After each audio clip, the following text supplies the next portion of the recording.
हमारी चर्चा चल रही थी आदिकालीन काव्य की प्रमुख विशेषताओं पर या प्रमुख प्रवृत्तियों पर, जिसमें से कुछ हो चुकी थी। जिसमें पहली थी ऐतिहासिकता का अभाव, कि आदिकालीन जो काव्य था, आदिकालीन जो रासो ग्रंथ थे, उनमें ऐतिहासिकता का अभाव पाया गया। इतिहास की तिथियों में, उनके नामों में, उनकी घटनाओं में और रासो ग्रंथों की जो घटनाएं हैं उनमें अंतर पाया गया, इसलिए उनमें ऐतिहासिकता का अभाव पाया गया। दूसरी जो विशेषता थी वो थी युद्ध वर्णन में सजीवता, कि जो भी रासो ग्रंथों के जो लेखक थे, चारण कवि वगैरह जो थे, वो राजा महाराजाओं के साथ युद्ध भूमि में जाते थे और कलम के साथ साथ तलवार भी चलाते थे। उस समय वो जिस युद्धों का जो वर्णन कर रहे थे, वो युद्ध वर्णन वो इस तरीके से कर रहे थे जैसे मानो वो युद्ध का आंखों देखा हाल सुना रहे हो। इसलिए उनके उस वर्णन को पढ़ने पर ऐसा लगता है जैसे मानो उन्होंने युद्ध का सजीव वर्णन किया गया हो।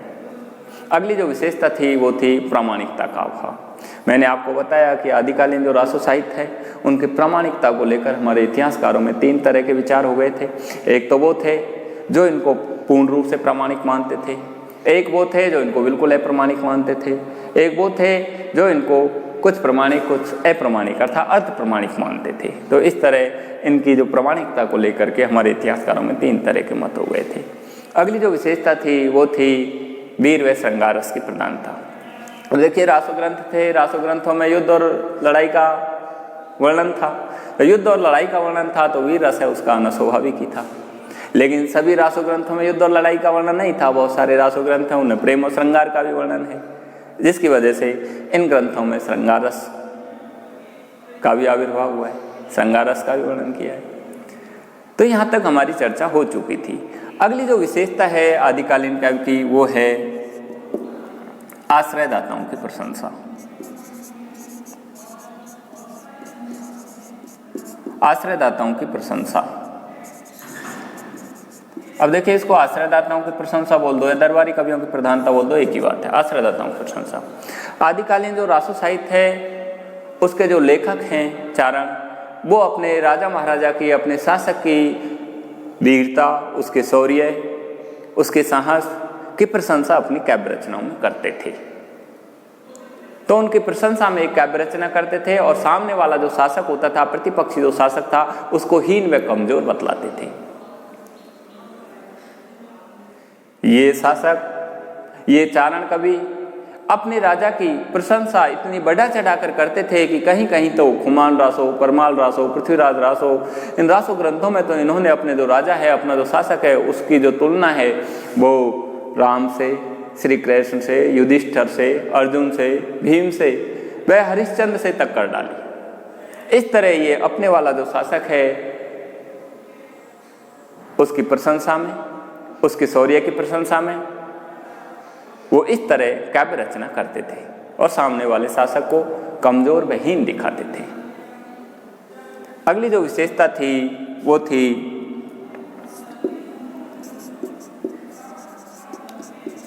संकुचित राष्ट्रीयता। संकुचित राष्ट्रीयता बोल दो या राष्ट्रीयता का अभाव बोल दो। देखिए, इस युग में जो कवि थे, जो चारण भार जो कवि थे,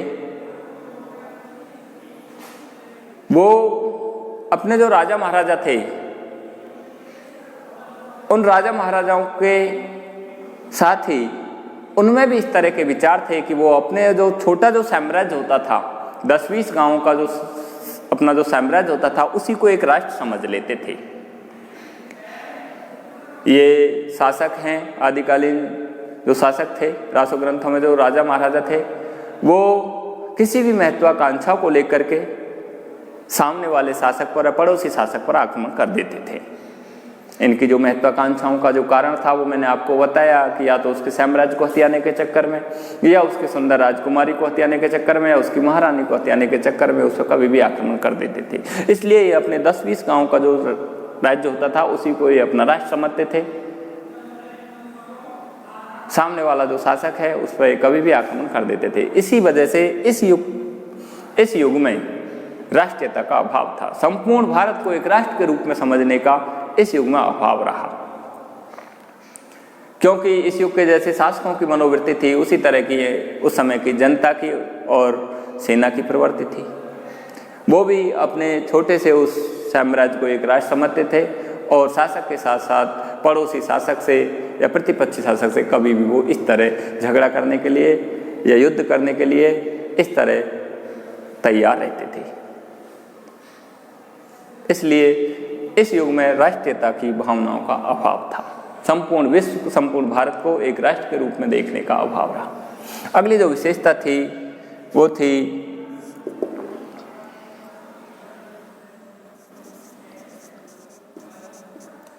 कल्पना की प्रचुरता, या प्रचुर कल्पना बोल दो, कल्पना की प्रचुरता। अब देखिए, इस कल्पना की वजह से ही इन ग्रंथों में ऐतिहासिकता का अभाव पाया गया, क्योंकि रासो ग्रंथों को लिखने वाले जो कवि थे चारण और भाट, वो अपनी कल्पना का प्रयोग करके और अपनी मर्जी से ही, अपनी कल्पना के द्वारा ही ये घटनाओं का सर्जना कर लेते थे, पात्रों का निर्माण कर लेते थे। तो इनके जो मूल पात्र हैं, वो जो चरित्र नायक हैं, वो तो ऐतिहासिक पात्र है, बाकी अन्य जो घटनाएं हैं, अन्य जो पात्र हैं, वो अपनी कल्पना के माध्यम से सर्जित कर लेते थे। कथा को गति प्रदान करने के लिए, कथा को संपूर्ण रूप प्रदान करने के लिए ये कल्पना के माध्यम से उसमें गौण पात्रों का, गौण घटनाओं का, गौण तिथियों का ये इस तरह निर्माण कर लेते थे, जिसकी वजह से कथा विकसित हो, कथा अपने स्वरूप पर निर्मित हो। इसके लिए ये कल्पना का प्रयोग करते थे। इसीलिए इन ग्रंथों में अप्रमाणिकता मानी गई है, इसीलिए इनमें ऐतिहासिकता का अभाव पाया गया है, क्योंकि ये कवियों ने अपनी कल्पना के माध्यम से इस तरह नामावलियों की, घटनाओं की, तिथियों की इस तरह सर्जना की है। तो इन ग्रंथों में कल्पना की प्रचुरता पाई गई है। अगली जो विशेषता थी वो थी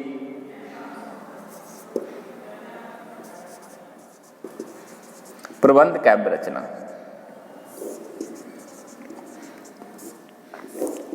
अब देखिए, आदिकाल में जो रासो साहित्य जो लिखे जा रहे थे, उनमें प्रबंधात्मकता पाई जाती है। प्रबंध काव्य अधिक लिखे गए थे। प्रबंध काव्य क्या होते हैं? काव्य दो तरह का होता है, एक प्रबंध काव्य होता है, एक मुक्तक काव्य होता है। प्रबंध काव्य वो होता है जिसमें एक दोहा पूर्व अपर दोहे से जुड़ा हुआ होता है। मुक्तक काव्य वो होता है जिसका एक दोहा पूर्व अपर दोहे से कोई संबंध नहीं रखता है, उसका अर्थ है वो केवल अपने तक ही सीमित रहता है। हालांकि इस युग में कुछ मुक्तक काव्य लिखे गए थे, जैसे वो है विद्यापति की पदावली मैथिली में, उसमें कुछ मुक्तक है। बाकी अधिकतर प्रबंध रासो साहित्य वो प्रबंध काव्य के रूप में है। उसमें एक जो दोहा है, एक जो पद है, वो आगे और पीछे के दोहे से जुड़ा हुआ है। उसके बाद क्या हुआ, उसके बाद क्या हुआ। इसलिए इस युग में जो भी ग्रंथ लिखे जा रहे थे, उनमें अधिकतर प्रबंध काव्य के गुण मिलते हैं। प्रबंधात्मकता है, एक कथा काव्य के रूप में है, कथा का स्वरूप है। अगली जो विशेषता है वो है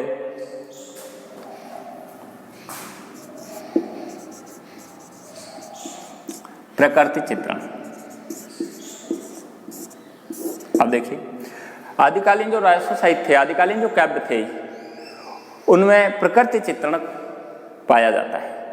प्रकृति चित्रण मैंने आपको बताया कि प्रकृति चित्रण हमारे साहित्य की एक ऐसी विशेषता है जो आदिकाल से लेकर आधुनिक काल तक चली आ रही है, प्रासंगिक बनी हुई है।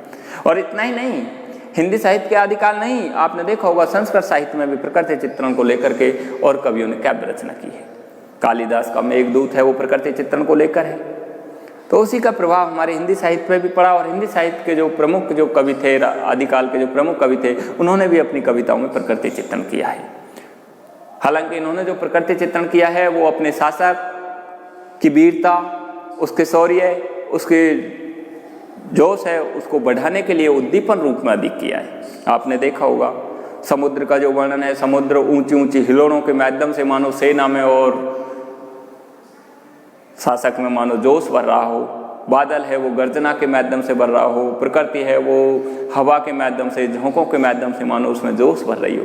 तो यहाँ इन्होंने जो प्रकृति चित्रण किया है, आदिकालीन रासो साहित्य में जो प्रकृति चित्रण किया गया है, वो अपने शासक की, अपनी सेना की ओजस्वी, उनकी जो जोश की जो भावना है, उनका जो साहस है, उनका जो शौर्य है, उसको बढ़ाने के लिए किया गया है।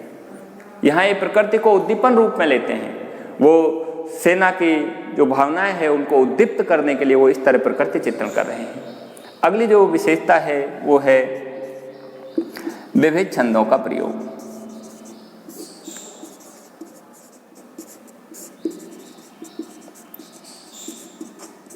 देखिए, विविध छंदों का प्रयोग।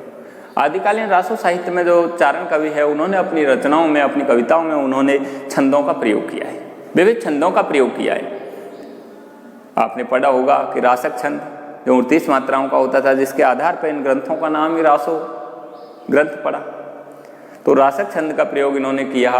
उस समय जो छंद चलते थे उनमें है तोमर है, तोटक है, पदरी है, उल्लाला है, रोला है, दोहा है, कुंडलिया है। तो इस तरह के इन छंदों का प्रयोग इन्होंने अपनी रचनाओं में किया।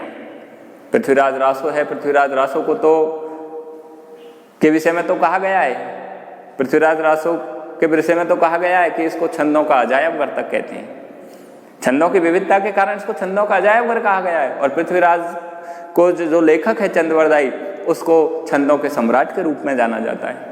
इसे सिद्ध होता है कि आदिकालीन रासो ग्रंथ है, उनके जो कवि हैं उन्होंने अपने ग्रंथों में विविध छंदों का प्रयोग किया है। अगली जो विशेषता है वो है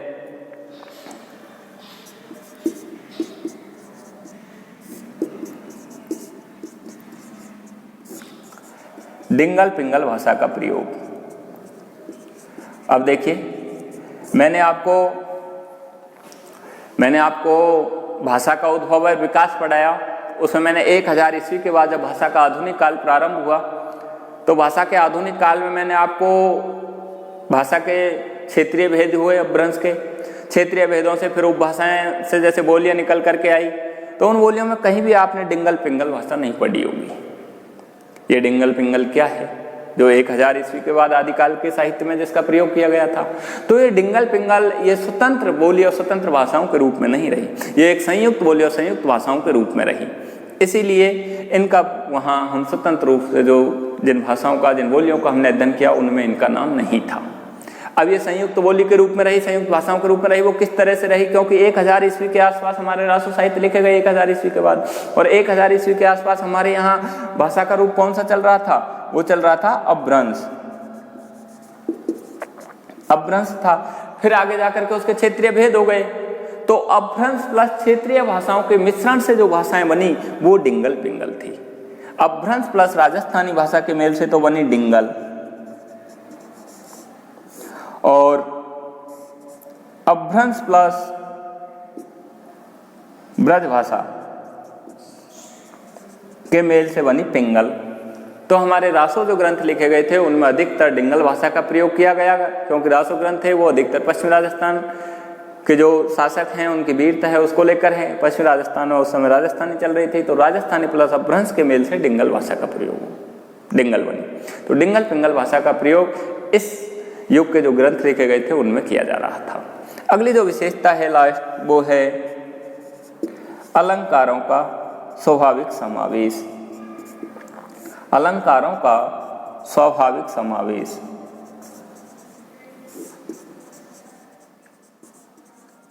अलंकारों का स्वाभाविक समावेश। अब देखिए, इस युग में जो रासो ग्रंथ लिखे जा रहे थे उनके जो लेखक थे चारण और भाट, उन्होंने चमत्कार प्रदर्शन के लिए, अपनी विद्वता दिखाने के लिए या कविता को सजाने के लिए अलंकारों का प्रयोग नहीं किया था। इन्होंने अपने भावों को जनता तक पहुंचाने के लिए, भावों को व्यक्त करने के लिए जो बात कही, उसमें अलंकारों का जो प्रयोग है वो स्वाभाविक किया गया था, स्वाभाविक ही हो गया था। इसलिए ये चमत्कार प्रदर्शन के लिए या पंडित दिखाने के लिए अलंकारों का प्रयोग जानबूझकर नहीं कर रहे थे। ये तो केवल अपने भावों को जनता तक पहुंचाना चाहते थे, और अपने भावों को जनता तक पहुंचाने के लिए इन्होंने जैसे ही काव्य रचना की तो उसमें अलंकारों का जो प्रयोग है वो स्वाभाविक ही हो गया। अधिकतर इस युग में जो रासो साहित्य लिखा जा रहा था, आदिकालीन जो काव्य था, उसमें अधिकतर उपमा, रूपक और उत्प्रेक्षा व यमक अलंकार का प्रयोग अधिक हुआ है। आ गया? इस तरह ये हमारे आदिकालीन साहित्य की प्रमुख प्रवृत्तियां रही है। इसके बाद अब हम चर्चा करेंगे हिंदी साहित्य के इतिहास का मध्यकाल। मध्यकाल जिसमें हमारे फर्स्ट ईयर में पूर्व मध्यकाल है, पूर्व मध्यकाल जिसको दूसरे नाम भक्ति काल के नाम से जाना जाता है। तो हम अब भक्ति काल पर चर्चा करेंगे। धन्यवाद।